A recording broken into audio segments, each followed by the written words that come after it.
नमस्कार, मी स्नेहा गाटके। माझ्या नवीन ब्लॉग मध्ये मी तुमचं अगदी मनापासून स्वागत करते। तर फायनली दिवाळी झाली। दिवाळी म्हणत म्हणत कधी होऊन गेली समजलंच नाही। तर आधी तयारीला किती दिवस म्हणजे महिन्यापासून तयारीला लागतात लोक। दिवाळी जशी स्टार्ट होईल म्हणजे कुठलाही सण आणि तो असा ना चुटकीसारखा निघून जातो, समजतच नाही।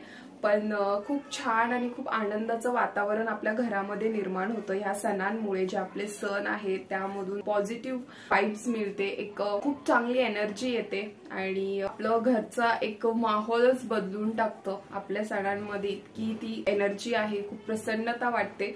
सो असे हे आपले सण आहेत जे खरंच खूप आपल्या घरांमध्ये आपल्यामध्ये आनंदाचं वातावरण निर्माण करतं।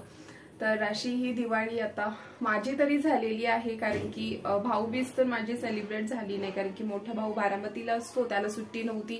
लहान भाऊ गावी असतो आणि यावेळेस मी गावी गेले नाही। मला खूप फोर्स करत होते गावी ये म्हणून, पण नाही गेले। आत्ताच मी गणपतीला सुद्धा जाऊन आले होते। परत जानेवारी महिन्यामध्ये आमच्या गावची लक्ष्मी असते, वर्षाला असते लक्ष्मी, तर तेव्हा जाणं झालं तर बघू। मग पुन्हा आता जायचं, परत तेव्हा जायचं, सो खूप धावपळ होते, म्हणून मग मी यावेळेस गेलेच नाही। तर पण दिवाळी इथे मी छान सेलिब्रेट केली। ऑफकोर्स घरचे लोक असतील तर खूप छान वाटतं। आपलं कुटुंब सगळ्यांसोबत जे घालवलेले क्षण असतात, सगळ्यांसोबत घालवलेला जो आपला सण असतो तो काही वेगळाच असतो। पण बघू नेक्स्ट टाइम। आता तर मी माझ्या पद्धतीने इथे जसं मला सेलिब्रेट करता येईल माझ्या मुलासोबत, माझ्या नवऱ्यासोबत, तर त्या पद्धतीने मी केलेलं आहे आणि छान अशी दिवाळी गेलेली आहे। आय होप तुम्ही सुद्धा तुमची दिवाळी खूप मस्त मजेत तुम्ही घालवलीच असेल। आणि तुम्ही दिवाळीला काय काय केलं मला नक्की कमेंट करून सांगा। तर आता मी आज भरली वांगी बनवते। बरेच दिवस भरली वांगी केली नव्हती। सो ही अशी वांगी आहेत, म्हणजे मी घेतानाच जेव्हा पण मी वांगी घेईन तेव्हा अशा छोट्या छोट्या साईजचीच मी घेते, मोठी मोठी वांगी घेतच नाही, कारण की भरली वांगी पण कधी कधी मला बनवावी लागतात। सो त्यासाठी नाही बनवलं तर डायरेक्ट भाजी बनवते, पण शक्यतो बनवत असते मी भरली वांगी। पण ह्यावेळेस बरेच दिवस मी बनवलेच नव्हते, तर आता मी भरली वांगी बनवत होते, तर म्हटलं चला पण रेसिपी शेअर करू मी माझ्या पद्धतीने कशी करते। तर चला आज भरल्या वांग्याची रेसिपी दाखवणार आहे। तर व्हिडिओला सुरुवात करू। आवडलं तर लाईक शेअर आणि सबस्क्राईब नक्की करा। तर ही वांगी जी आहे ती मी स्वच्छ धुवून घेतलेली आहेत। आता मी ही कट करून घेते। तर मी फक्त देठ कट करते वांग्यांचं, हे जे वरचं आहे ते मी काढून टाकत नाही, कारण की त्याला सुद्धा खूप छान चव असते। आणि हे जे वांग आहे ते उभ्या पद्धतीने असं अर्धवट कापून घेते आणि कट केल्यानंतर लगेच पाणी ओतायचंय, कारण की वांगी आतमधून काळी पडतात कट केल्यानंतर, त्यासाठी। तर आता हे बाकीचे वांगे पण कट करून घेते।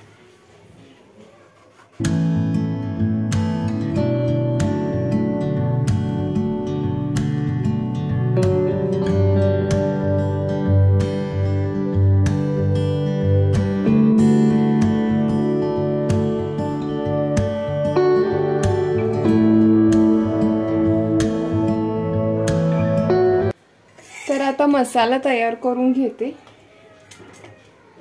तर यामध्ये मी 1-4 चमच शेंगदाण्याचा कूट घालून घेते। अजून 1 चमच ऍड करते।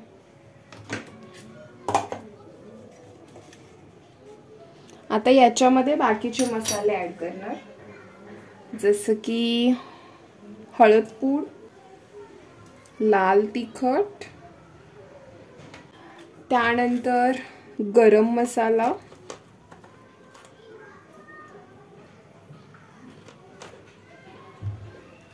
तर हा मी परवा डीमार्ट मधून गरम मसाला आणलेला आहे एव्हरेस्टचा, आणि भरपूर मसाला ॲक्च्युली आतमध्ये।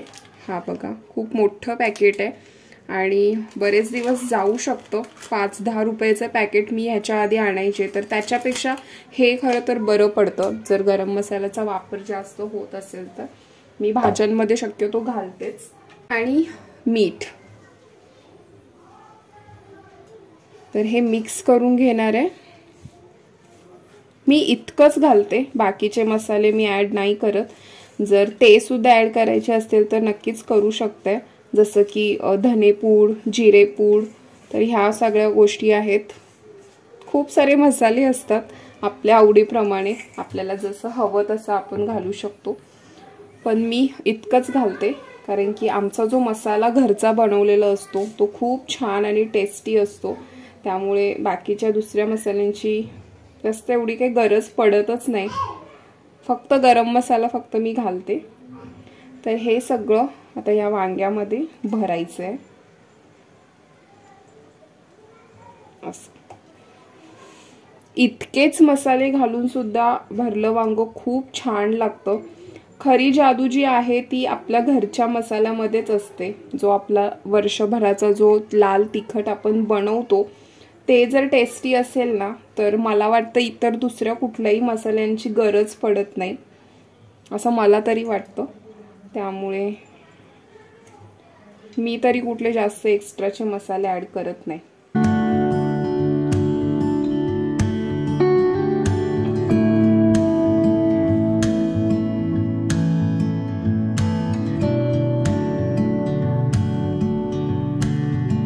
कढईमध्ये तेल गरम करत ठेवलेलं आहे. तेल गरम झालं की त्याच्यामध्ये जिरे आणि मोहरी टाकायची आहे. त्यानंतर त्याच्यामध्ये कढीपत्ता, कांदा आणि टोमॅटो टाकायचं आहे आणि ते व्यवस्थित मिक्स झालं की मग बाकीचे मसाले ॲड करायचे आहेत. कांदा टोमॅटो भाजला की त्याच्यामध्ये आले लसणाची पेस्ट थोडीशी घालायची आहे आणि ते पुन्हा छान एकत्र करून मग त्याच्यामध्ये मी आता घालणार आहे लाल तिखट. तर हा घरचा मसाला आहे, जसं आपण त्या शेंगदाण्याच्या कूटमध्ये घातलं होते तेच मसाले परत आपण फोडणीमध्ये सुद्धा घालायचं आहे. हळद, गरम मसाला, लाल तिखट आणि थोडंसं मीठ. ते व्यवस्थित मिक्स करून झाले की भरून घेतलेली जी वांगी आहेत ती सगळी आपल्याला फोडणीमध्ये ॲड करायची आहेत. शेंगदाण्याचं कूट घेतानाच थोडंसं जास्त घ्यायचं आहे, म्हणजे वरतून टाकायची गरज नाही पडणार. तर मी इथून वरतून थोडेसे 1-2 चमच शेंगदाण्याचा कूट घातलेला आहे. शेंगदाण्याचं कूट जर जास्त आवडत नसेल तर कमी घातलं तरी काही हरकत नाही, पण आमचं थोडं शेंगदाण्याच्या कूटाचा जास्त वापर असतो त्यामुळे मी वरतून थोडंसं अजून घालून घेतलं. कोथिंबीरसुद्धा स्प्रेड केली आणि थोडंसं अगदी थोडंच पाणी ओतून हे आता वांगी आपल्याला शिजत ठेवायची आहेत.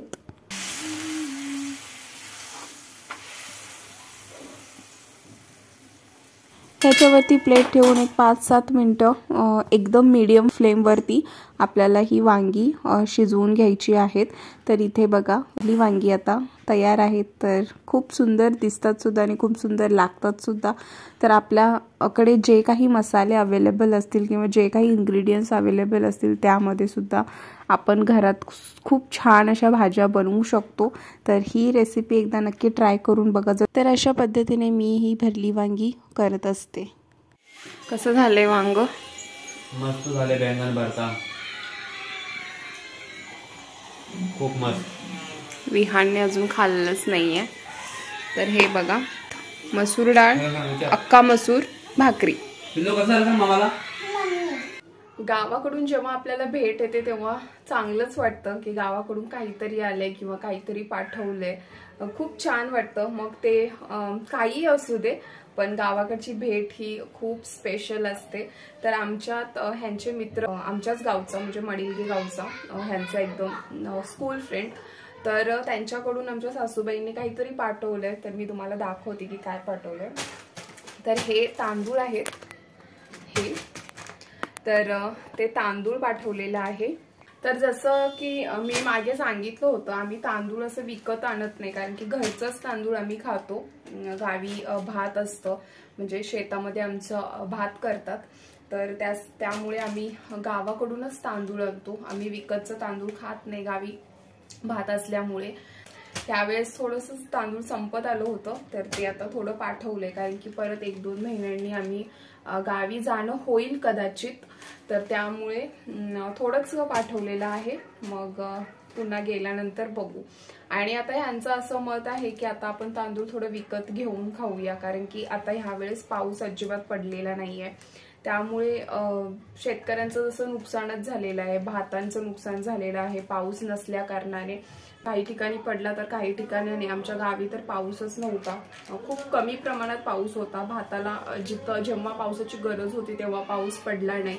सो त्यामुळे ना ह्यावेळेस शेतकऱ्यांचं खूप नुकसान झालेलं आहे. आणि जिथे दरवर्षी जेवढं भात होतं त्याच्यापेक्षा निम्म भात झालेलं आहे. आणि काही लोकांना तर निम्म्यापेक्षाही निम्म धान्य मिळालेलं आहे. त्यामुळे खूप नुकसान झाले. मग ह्यांचं म्हणणं आता असं आहे की आपण आता विकत घेऊया, आपणच गावाकडून जर सगळं आणलं तर मग ते काय खाणार किंवा ते काय करणार. सो असं ह्यांचं मत आहे. म्हणजे आता सध्या असं म्हणत होते, तरी पण थोडंफार तांदूळ मागवून घेतलेलं आहे. आणि ते पण बरोबर आहे, कारण की आम्ही असतो इकडे. आता जसं लॉकडाऊन मध्ये म्हणजे माझ्या डिलिव्हरी नंतर मी गावीच होते. मी होते तेव्हा त्यांना हेल्प म्हणजे घरातलं शेतातलं तर मी जात नाही, मला जमत नाही. पण घरी जेवढं घरचं सगळं मी करायचं. मग घरातलं करायला असले की त्यांना पण बरं पडायचं घरच्यांना. मग ते एक मार्गी शेतातलं काम करायचे. घरी आल्यानंतर मग त्यांना घरात जरासा आराम मिळायचा. आता हे पण इकडे असतात जॉबसाठी, त्यानंतर आम्ही पण इकडे आहे. त्यामुळे त्यांना मदत करायला आम्ही तर शेताला जात नाही, पण आमची घरात जी होणारी मदत असते ती त्यांना बरी पडते. शेतातून काम करून येऊन घरी काम करायला नको होतं. त्यामुळे त्या गोष्टी आता होत नाहीत. असं पण वाटतं कुठेतरी की आपण त्यांना काहीच मदत करत नाही, मग कशाला प्रत्येक वेळी आपण असं मागून घ्यायचं किंवा काय करायचं. सो असं पण कुठेतरी वाटत राहतं. आणि घरचे पण म्हणतात की आम्ही जोपर्यंत आहे, आम्ही जोपर्यंत राबतो तोपर्यंत तुम्ही घ्या, नंतर तुम्हाला कुठे शेती येते किंवा तुम्हाला काय जमणार आहे तर त्याच्यानंतरचं नंतर बघून घ्या, पण आम्ही आहे तोपर्यंत तुम्हाला आम्ही देत राहतो. सो घरचे सुद्धा असे म्हणतात. आणि आम्हाला पण मग असं कुठेतरी इथे गिल्ट वाटत राहतं. त्यांचं असं म्हणणं आता असं होतं की आपण आता तांदूळ विकत आणून खाऊया. त्यामुळे कारण की ह्या वेळेस भात वगैरे खूप कमी झालेला आहे. सो ह्यासाठी म्हणून तर आता बघू कसं काय काय होतं. आतापर्यंत तर जे काही आम्ही इथे फक्त आम्ही भाजीपाला घेतो, भाजीपाला किंवा घरातलं इतर जे काही मार्केट असतं, कडधान्य असू देत किंवा इतर गोष्टी, भाजीपाला आणि कडधान्य ह्या गोष्टी आम्ही इथून घेतो. बाकी सगळं जे असू देत, तांदूळ असू देत किंवा गहू आहेत, जे आहे हे आम्ही गावाहूनच आणतो. आणि राशनचं तांदूळ असतं तर ते सुद्धा म्हणजे आम्हाला ज्वारीमध्ये वगैरे घालायला मिळतं, म्हणजे लागतं. सो त्यासाठी ते सुद्धा आम्ही गावाहूनच आणतो. तर इतकी सारी मदत होते. भुईमुगाच्या शेंगा आम्ही गावाहून आणतो, त्या सुद्धा आम्ही इथे विकत घेत नाही. तर इतर गोष्टी, वर्षाचा मसाला असू दे, वर्षाचे पापड वगैरे असू दे, तर खूप सारं सामान असतं जे आम्ही गावाहून असतो. आणि आपली घरची लोक आहेत त्यामुळे त्यांचा सपोर्ट आहे म्हणून सगळ्या गोष्टी आम्हाला इतक्या मिळत असतात आणि ते आम्हाला देत असतात. सो आतापर्यंत खूप दिलं त्यांनी, खूप केलं. पण मग एका पॉइंटला असं वाटतं ना की सतत म्हणजे तेच करतात, तेच राबतात आणि मग आपण असं मागून घ्यायचं. सो एक कुठेतरी असं वाटत असतं. सो असं काहीतरी आता ह्यांना पण झालेलं आहे, त्यामुळे असं म्हणत होते. बघू आता काय काय होतं. तर दुसरं म्हणजे ही बांगड्याची चटणी, सॉरी बांगडा, सुखा बांगडा. तर ह्याची मी रेसिपी माझ्या चॅनलवर ऑलरेडी शेअर केलेली आहे. तर हा सुखा बांगडा जो असतो तर तो घेऊन चुलीमध्ये भाजून दिलेला आहे. तर चुलीवर तो भाजला ना मग त्याची चटणी बनवता येते, खूप छान चटणी होते. आणि आमच्यात ह्यांना, नितेश यांना खूप आवडते, म्हणजे एकदम प्रिय आहे त्यांच्यासाठी हे. त्यामुळे त्यांनी हे मागून घेतलं आणि ही बांगड्याची चटणी आता करेन मी. बांगडे पाठवून दिलेले आहेत. आणि ह्या भुईमुगाच्या शेंगा, कारण की शेतात आमच्या आता शेंगा काढायला चालू आहेत, भुईमुगाच्या शेंगा. तर ह्या ओल्या शेंगा आहेत ज्या आता सासूबाईंनी पाठवलेल्या आहेत एवढ्या, आणि खूप छान लागतात. आता ह्या मी उकडून खायच्या असतात, खूप छान लागतात. आता ह्या मी उकडत ठेवणार आहे आणि त्याच्यानंतर आम्ही खाणार आहे. आणि इतक्या भारी लागतात, म्हणजे या शेंगदाणे जसं काढल्यानंतर खाईल ना तसं, म्हणजे खाताना एकदम मातीचा असा हलका वास येतो, इतकं भारी वाटतात ह्या शेंगा. ज्या ओल्या शेंगा असतात त्या नुकत्याच शेतातून काढून आणलेल्या. सो ह्या त्या शेंगा आहेत. तर हे असं सामान आहे जे दिलेलं आहे, कारण की त्यांच्या मित्राकडे पण सामान खूप होतं त्यामुळे जास्त काही देऊ शकले नाही. पण हे इतकं दिलंय तेच भरपूर आहे. सो आता जेव्हा आम्ही गावी जाऊ तेव्हा आम्ही खूप काही आणत असतो. आता मी कधी गणपतीला गेले होते आणि गणपतीला गेले होते तेव्हा पण मी बरंच काही काही आणलं होतं.